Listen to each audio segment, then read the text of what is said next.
l'efficience du régime de démocratie pluraliste représentative, le devoir d'exemplarité des dirigeants politiques et la pédagogie démocratique.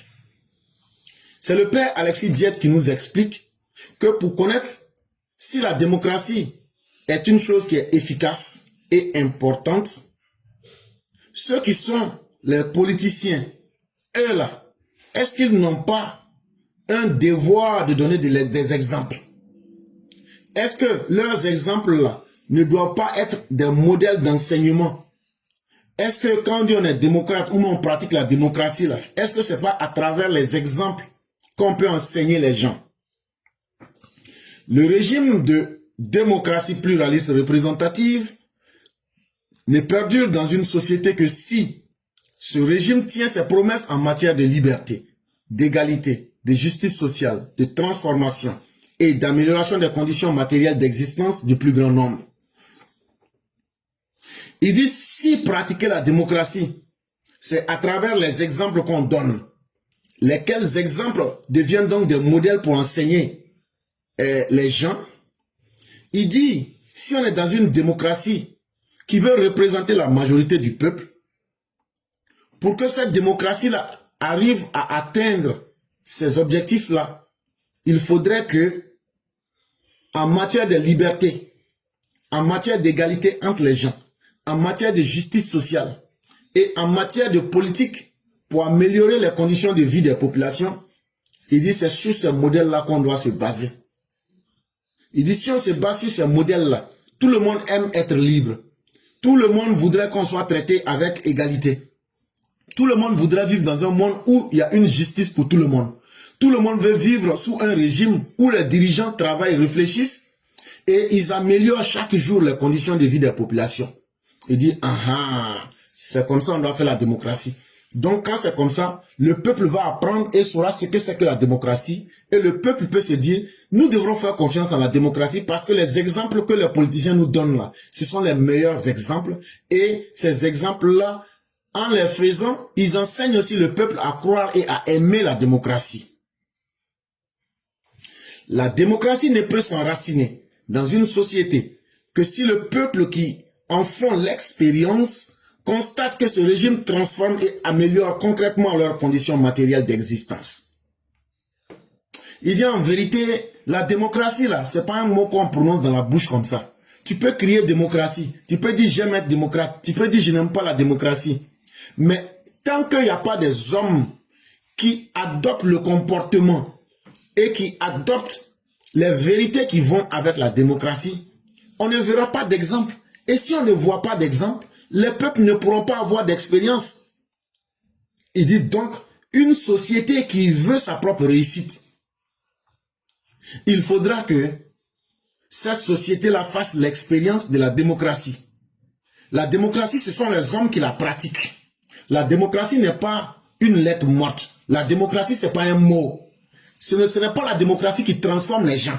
Ce sont les gens qui font la démocratie. Et donc, ces gens qui font la démocratie, c'est d'abord les politiciens. Et ces politiciens-là, ils doivent améliorer de manière concrète la vie de leurs citoyens. Tu peux crier, tu peux donner toutes les théories, mais si dans ta démocratie, tu ne cherches pas à améliorer les conditions de vie de ta population, ta démocratie ne marchera pas. Et donc, partout où vous voyez que la démocratie ne marche pas, c'est que c'est une crise intellectuelle des politiciens.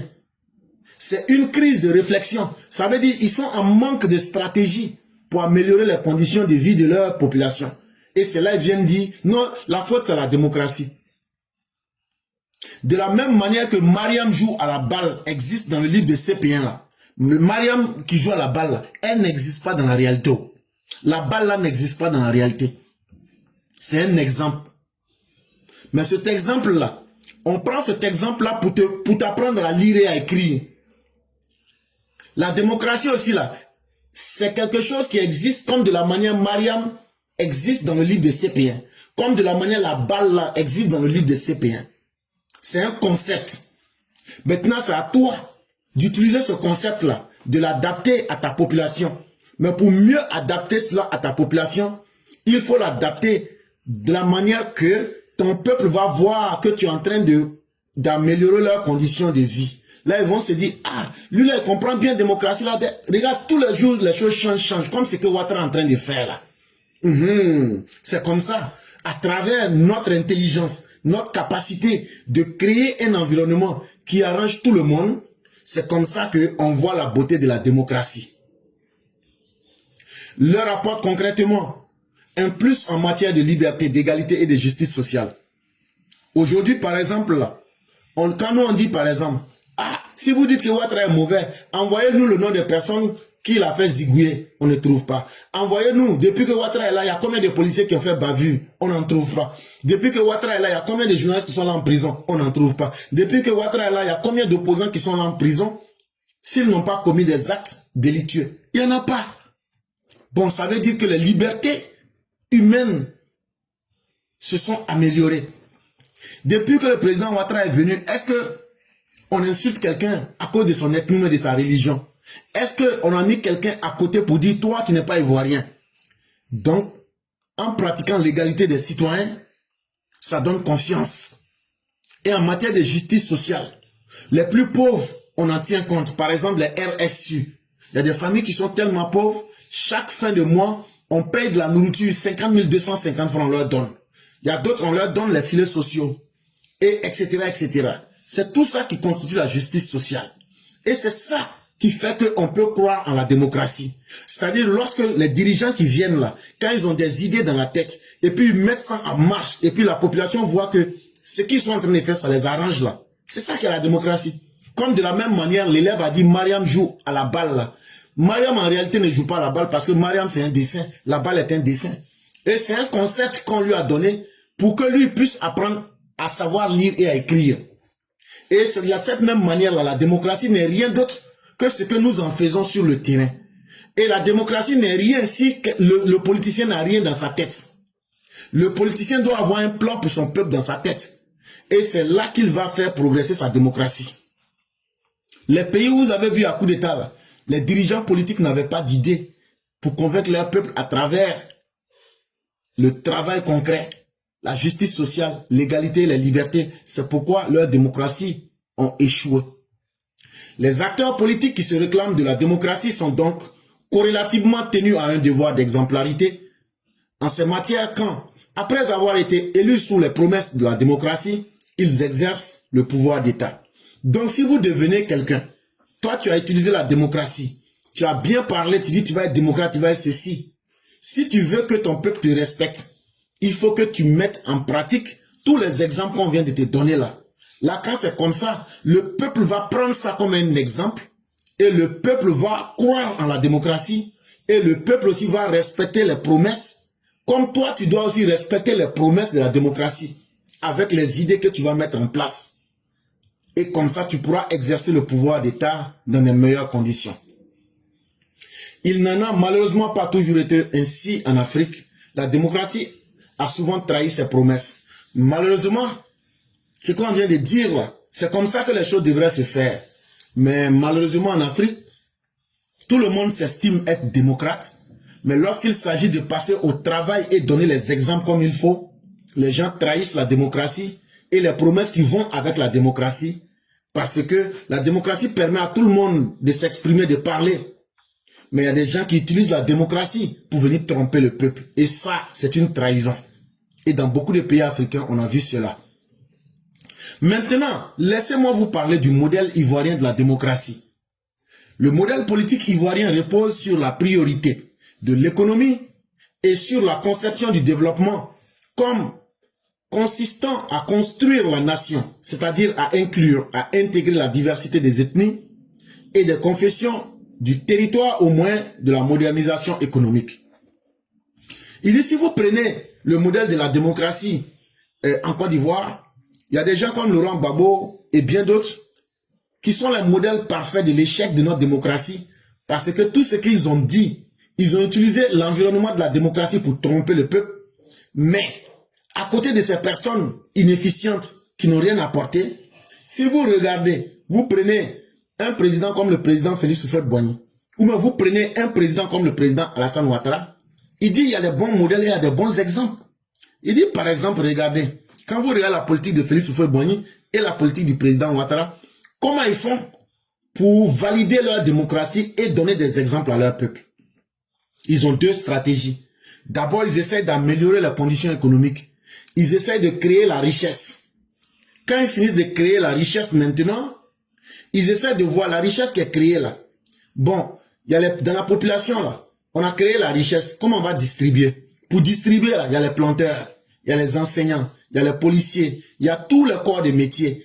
Et il y a aussi les groupes ethniques et il y a les confessions religieuses. Donc comment on va faire? On ne peut pas prendre l'argent comme ça pour donner à un. Donc ce qu'on fait là, on dit aux gens, par exemple, si vous êtes des fonctionnaires, on va augmenter vos salaires. Si vous êtes des paysans, on va payer le kilo du cacao à 2800. On va payer le kilo de café à 1700. Le kilo du cacao à 2800. Si vous êtes commerçant d'anacarde, voilà le prix qu'on va vous donner. Donc la richesse là, on la redistribue mais en encourageant le travail. Parce que c'est à travers le travail qu'on a pu créer la richesse. Donc là, on ne donne pas l'argent là comme ça. L'argent là, avant de te donner là, on te demande, il faut travailler pour qu'on puisse ajouter quelque chose sur ton argent. Donc on redistribue cette richesse en encourageant encore le travail pour encore augmenter le produit intérieur brut du pays, pour augmenter encore la richesse du pays. Et quand c'est comme ça, on arrive à intégrer tout le monde dans le tissu économique. Quand on intègre tout le monde dans le tissu économique là, et que ta vie s'améliore là, est-ce que tu es prêt encore à te mettre dans les histoires de tel est Djoula, tel est Guéré, tel est Bété? Moi j'ai eu l'argent, moi je vais bien vivre avec mon argent. Que quelqu'un soit d'une ethnie là, ça ne m'intéresse pas. Moi là, je vis déjà bien. Quelqu'un qui vit bien là, son objectif c'est pas de se battre à cause de religion ou bien à cause d'ethnie. Il dit voilà comment la Côte d'Ivoire, à travers des dirigeants comme Félix Houphouët-Boigny, Alassane Ouattara, a créé la modernisation économique et a utilisé cela comme un exemple pour l'intégrer dans la démocratie ivoirienne. Dès le début des indépendances en 1960, écrit l'historien Elikia Mbokolo, les autorités ivoiriennes confrontées à la question du développement et de l'intégration politique, de la diversité ethnique, s'assignèrent une double tâche. Donner la priorité à l'économie, choisir avec toutes ses conséquences la voie capitaliste. Ils choisirent de ne pas se laisser aller aux idéologies. Donc, quand, à partir de 1960, les autorités ivoiriennes constatent que la Côte d'Ivoire est un pays où on a plus de 60 ethnies. La Côte d'Ivoire est un pays où il va falloir trouver un mode économique pour que tout le monde soit d'accord. La Côte d'Ivoire devient un pays capitaliste. On choisit d'avoir un modèle économique qui est ouvert au monde entier. Et ce modèle économique qui est ouvert et qui est basé sur la loi du marché, on va dire aux gens, travaillez, produisez de la richesse. On ne va pas limiter les capacités des gens. Et comment on va répondre au problème? Tu as 60 ethnies, tu fais comment pour que ces 60 ethnies-là ne puissent pas chaque jour faire palabre? Donc là, il faut les encourager dans le travail. Et dans ce travail-là, il faut être capable de mettre un système économique qui encourage la concurrence, qui encourage la libre capacité d'entreprendre. Et quand c'est comme ça, c'est ce que la Côte d'Ivoire a fait pour réussir. La Côte d'Ivoire ne s'est pas basée sur des idéologies. Nous sommes socialistes, nous sommes marxistes, nous sommes léninistes, nous sommes tant. Tout ça là, les peuples qui sont derniers aujourd'hui comme le Mali, le Burkina, le Niger et bien d'autres peuples là, c'est dans ça ils étaient. Non, nous on est des marxistes, nous on est des léninistes, nous on est des socialistes, nous on est des capitalistes, pardon, comment ils appellent ça même là, communistes, tout. Ils sont restés dans les grandes théories. Quand on leur demande c'est quoi un léniniste, ils disent c'est Lénine. Quand on demande c'est quoi un marxiste, ils disent c'est Karl Marx. Quand on demande c'est quoi un communiste, maintenant comme communiste là c'est pas l'homme là, ils disent bon, communiste c'est communisme. En fait là c'était des idéologies vides. C'était des idéologies vides. Et les pays qui sont derniers aujourd'hui là, c'est pas pour rien que vous êtes derniers. C'est parce que les politiciens qui vous ont dirigé là, ils n'ont jamais voulu sortir des concepts. Ils sont restés dans les idéologies. Comme de la manière quelqu'un qui dit, tant que moi je ne vois pas Mariam en train de jouer la balle, la vraie là, moi je ne vais pas apprendre à lire et à écrire. Et ils sont restés dans le concept. Et Mariam n'est jamais sorti dans la réalité. La balle aussi n'est jamais sortie dans la réalité. Donc lui, il a fait CPA 5 fois. C'est pourquoi vous retrouvez 5 coups d'État au Mali, 8 coups d'État au Burkina Faso, 7 coups d'État au Niger, 25 coups d'État à Kuala Lumpur. C'est le destin qu'ils ont choisi. C'est une crise. C'est un manque de capacité de leurs politiciens à réfléchir. Ils n'ont pas regardé c'est quel type de société nous avons et c'est quel type d'économie nous avons. Alors que dans le cas de la Côte d'Ivoire, ceux des présidents comme Félix Houphouët-Boigny ou Alassane Ouattara qui ont voulu faire réussir la Côte d'Ivoire, ils sont pas allés dans les idéologies. Ils ont pris les choses comme telles. Ils disent on a 60 populations ethniques. Qu'est-ce qu'on fait pour que chacun s'entende sur quelque chose? Il faut encourager la création de la richesse. La Côte d'Ivoire va encourager la production du cacao, par exemple. Aujourd'hui, regardez comment Alassane Ouattara a diversifié les différents secteurs. Et ça fait qu'aujourd'hui, là, chacun retrouve quelque chose dans lequel il peut manger. Et quand c'est comme ça, là, est-ce que toi, tu peux bien vivre, toi, tu peux bien gagner ta vie, et puis quelqu'un va te dire, ah, l'autre, là, il est contre toi, hein, parce que vous n'êtes pas de la même religion, hein, parce que c'est comme ça. Non. Et voilà pourquoi la Côte d'Ivoire a réussi. L'éducation à la démocratie ne s'improvise pas. Et donc, on va terminer pour donner cette leçon qui a une conclusion. Pour être dans la démocratie, là, c'est pas quelque chose qu'on paye sur le marché. C'est pas quelque chose qu'on improvise. Ça veut dire, comme ça marchait en Côte d'Ivoire, là, on va essayer, puis on va voir si ça va marcher. On ne fait pas essayement avec. On ne dit pas essayement, on dit essayement. On se comprend. Voilà, non, au village. Démocratie, là, on ne peut pas faire essai avec. On ne peut pas faire essayement. Soit tu fais ça, tu pratiques ça correctement en fonction de ta réalité, ou bien soit tu échoues. La démocratie pluraliste et représentative requiert que des conditions sociales et culturelles soient réunies. Et le processus acculturatif qui conduit à la réalisation de ces conditions ne devrait pas se faire dans l'improvisation, dans l'amateurisme et dans l'opportunisme pour satisfaire à des propagandes partisanes et à des agendas personnels. Il dit donc, la démocratie là, c'est pas quelque chose, c'est pas avec la force. La seule force que la démocratie demande là, c'est la force des idées et la force de structurer ces idées là pour les pratiquer en tenant compte des réalités de notre société. Si tu es dans un pays où il y a 2 ethnies, c'est facile. Si tu es dans un pays où il y a 3 ethnies, c'est facile. C'est à toi-même de regarder les conditions sociales et culturelles de ton peuple, d'étudier ces questions-là, de mettre un programme en place. Et ça demande de l'intelligence et de la réflexion. Et quand tu as mis tout cela ensemble, tu t'arranges maintenant à créer les conditions pour que le peuple puisse être d'accord sur quelque chose. Si tout le monde est d'accord sur une chose en Côte d'Ivoire, c'est que tout le monde veut bien vivre. Mais c'est parce qu'on a mis le capitalisme. Et ça, on n'a pas improvisé. Ça a demandé du travail. Ça ne demande pas des politiciens amateurs. On n'a pas besoin de politiciens immatures. On n'a pas besoin de politiciens opportunistes qui viennent lancer des propagandes ou bien qui créent des groupes d'intérêt pour venir dire quand on va venir au pouvoir, notre petit groupe là, on va manger. Il dit ça là, tu fais ça là, ta démocratie va jamais marcher. Comme ce que Laurent Gbagbo a fait. Il a créé un clan, ceux qui disent on mange là. Mais est-ce que le reste du peuple mange? Si le reste du peuple ne mange pas, un jour là, ils vont se lever parce que leurs conditions sociales se seraient dégradées. Et c'est ce que Laurent Gbagbo avait offert aux Ivoiriens. Pendant que eux mangeaient là, la majorité des Ivoiriens étaient devenus pays pauvres très endettés. Le pays lui-même était pays pauvre très endetté. Pendant que lui mangeait, on avait un taux de PIB à moins 6,6%. Pendant que eux étaient en train de manger, 55,01% des Ivoiriens étaient dans la pauvreté. Et quand c'est comme ça, quand le peuple est pauvre, et que tout le monde s'entend sur la pauvreté, et que tout le monde s'entend sur sa misère, c'est vous-même les dirigeants qui allez être les prochaines victimes. Et c'est pour cela que Laurent Gbagbo a été sanctionné en 2010 dans les urnes pour dire tu ne vaux rien, tu as crié démocratie mais tu es un faux.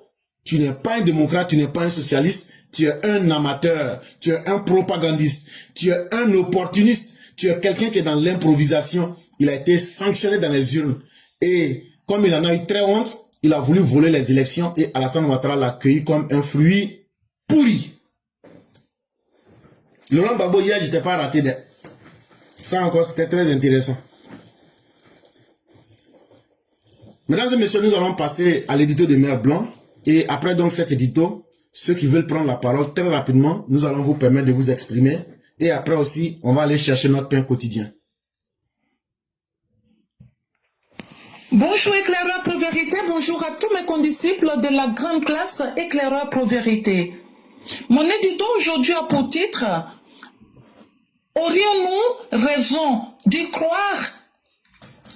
Que de chantiers, que de challenges. En Afrique de l'Ouest, surtout francophone, tout semble partir en lambeaux. Des personnes tapis dans l'ombre sont à la manœuvre.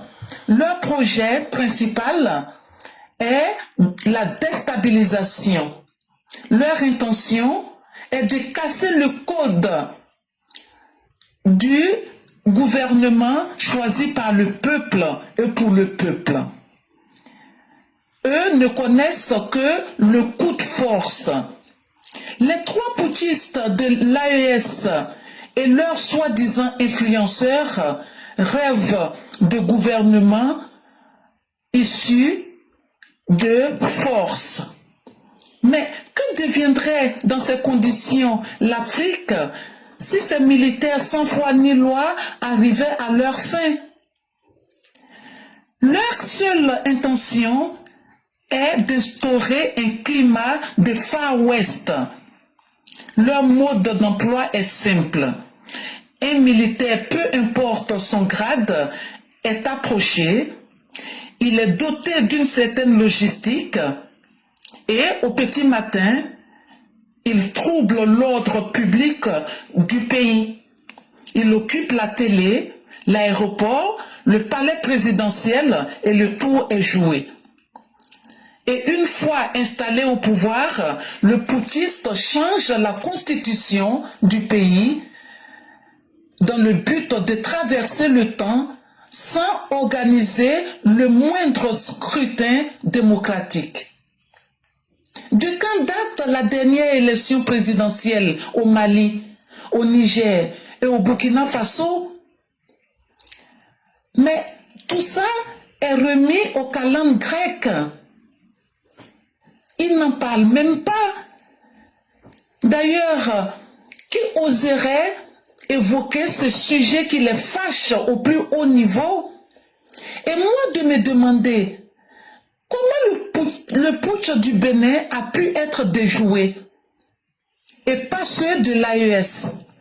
Il est vrai que les dirigeants ouest-africains réaffirment leur tolérance zéro pour les putschs militaires. Mais alors, pourquoi ceux qui sont arrivés au pouvoir par le putsch demeurent-ils encore au sommet de leur État?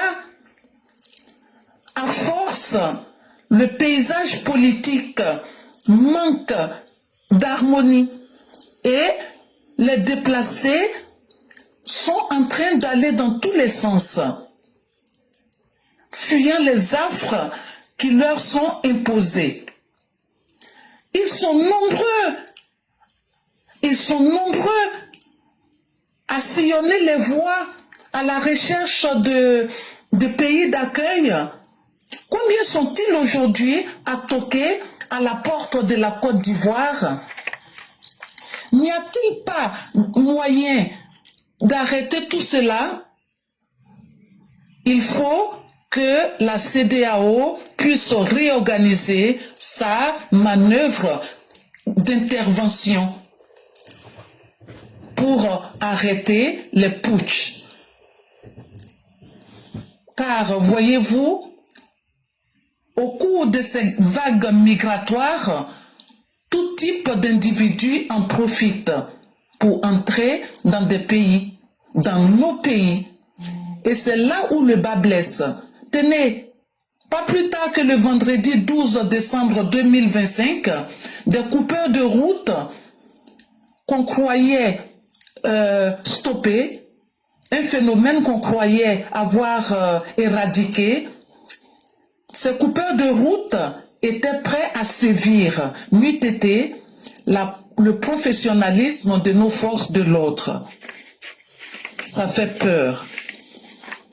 Il faut que nos États se donnent les moyens d'arrêter les gouvernements de putschistes. Parce que finalement, c'est eux qui sont les grands gagnants. Leur population se déverse ailleurs pendant que eux se la coulent douce à coup de voyages en Russie et à coup de propagande. Bon, qui vivra verra. Merci et à bientôt. Merci infiniment, Mère Blanc. Comme disait-elle, qui vivra verra. Mais cette question nous ramène à l'utilité de nos organisations sous-régionales. L'exemple de la CEDEAO, est-ce qu'on peut créer une organisation juste de nom et faire survivre une coquille vide? Je crois que non. Et dans les différentes problématiques qu'elle évoque, une chose encore importante, si la CEDEAO est une coquille vide, est-ce qu'il vaut la peine d'en être membre? Je crois que la réponse est non. Et Dieu merci, elle vient de se réveiller. Et quand la CEDEAO se donne les moyens d'être une organisation qui utilise des fonds publics, se met à la tâche, on voit les exemples comme celui du Bénin. Si la CEDEAO avait joué son rôle, le coup d'État du Mali, du Burkina et du Niger n'aurait pas prospéré. Et si ces coups d'État n'avaient pas prospéré, la Russie depuis bien longtemps aurait quitté notre sous-région ouest africaine. Si la CEDEAO n'avait pas accepté de jouer la carte du laxisme, aujourd'hui les coups d'État n'auraient pas prospéré et vous n'auriez pas vu les Maliens, les Burkinabés se déverser sur la Côte d'Ivoire. Mais aujourd'hui que la CEDEAO s'est montrée laxiste, ces populations vont aller vers des endroits où elles sentent leur vie garantie et où il y a la sécurité. Mais elles viennent avec aussi leurs défauts. Et regardez l'exemple qui est donné. Les coupeurs de route, on pensait qu'on en avait fini. Et pas plus tard qu'il y a 1 ou 2 mois, j'avertissais pour dire que la Côte d'Ivoire, sans s'en rendre compte, le phénomène des coupeurs de route est petit. On aura des attaques djihadistes en Côte d'Ivoire. Ce n'est pas ce que je souhaite. Loin de là. Mais je préfère être cru et dire les vérités. Parce que c'est comme ça le modèle. Tous les pays qui ont accueilli ces réfugiés du djihadisme seront eux-mêmes pays victimes du djihadisme. Et là, ça pose la question de notre survie ou bien de la survie de la chienlit.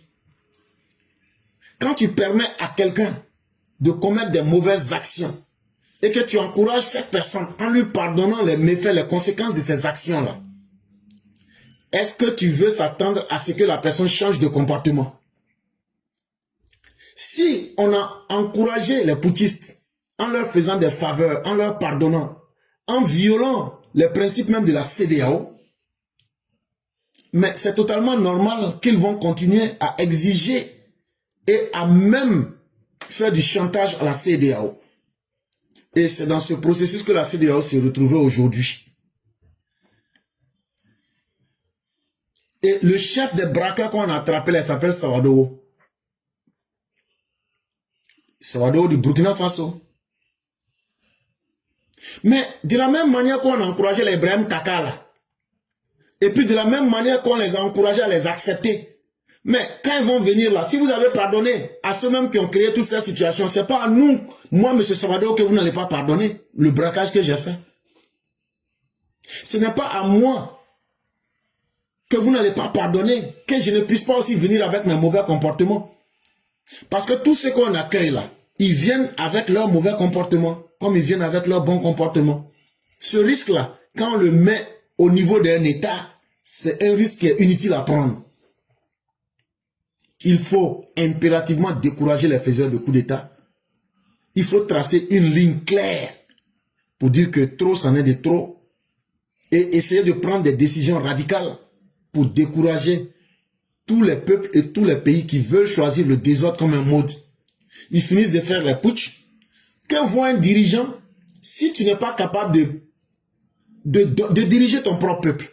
Ils font des coups d'État, ils ont un territoire, ils pillent le territoire, ils pillent les richesses de ce territoire, ils mettent ça dans leur poche et ils disent aux populations, mais allez au Burkina, allez en Côte d'Ivoire, allez au Nigeria, allez au Ghana, allez au Libéria, allez dans les autres pays. C'est-à-dire, la responsabilité d'être un chef d'État là, c'est pas d'être un chef de terre. Un chef de terre a la responsabilité de terre. Mais un chef d'État a la responsabilité de la terre et du peuple. Tu ne peux pas être un chef d'État, prendre la terre, exploiter la terre, prendre ce qui est bon dans la terre, mettre dans ta poche, mais tu n'es pas prêt à prendre cette richesse-là pour la donner au peuple. C'est dans ce jeu-là que les gens de l'AES ont conduit la CEDEAO. Vous nous avez permis de rester, nous on va rester, on va piller nos ressources naturelles, mettre dans nos poches, maintenant nos populations, on va les déverser dans vos pays, vous allez assumer les conséquences de nos turpitudes. À un certain moment, il faudrait que cela cesse.